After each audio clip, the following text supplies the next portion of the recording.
Now, what is the worst time to find out that you've got a battery that needs to be replaced? And that's where you're trying to use the device that it's in. This is one of the better battery testers I found, and while it does have its quirks, I mean, I guess I'm old school that I don't think a battery tester should have to have a battery. Once you realize what's going on, then it makes a lot of sense. So there's a AAA battery that goes right back in here. You open the door and the good folks at DIYFULL actually send you a battery to get started with. I would not leave, and we'll go ahead and open it so you can see it. So it fits right in there.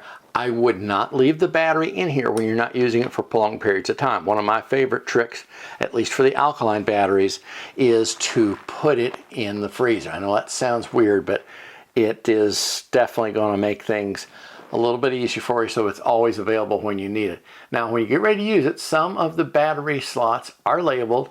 Some are, you know, makes a lot of sense in that, like this one right here is probably going to be the CR123, one of the more common batteries in the smart home. That's going to be a 9-volt.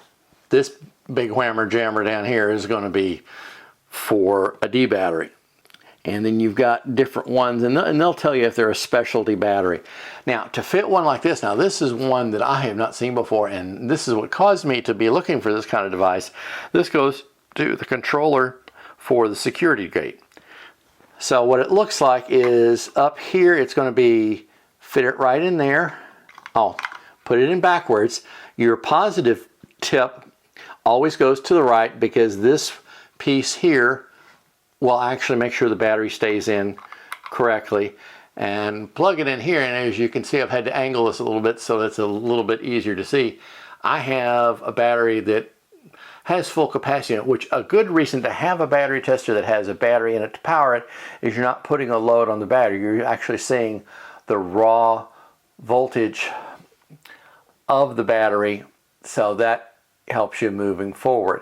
And you can see here a little bit of the way I've angled it with the light is you can see where it says the AAA battery, and so this is going to be something that is very handy to have. You can leave it in your battery drawer and just put a note that you've got the battery to power this in the freezer, unless you have a supply of AAAs. And even then, if I'm not changing batteries a lot and I've bought a bulk pack of them, I will leave the batteries in the freezer, because that will prolong their life by several years. The only trick to remember is when you take the battery out of the freezer, you need to give it some time, and that could be several hours for it to come up to room temperature, because if you try to use the frozen battery before it's warmed up, you'll actually deplete it that much sooner, having to do with the chemical reactions.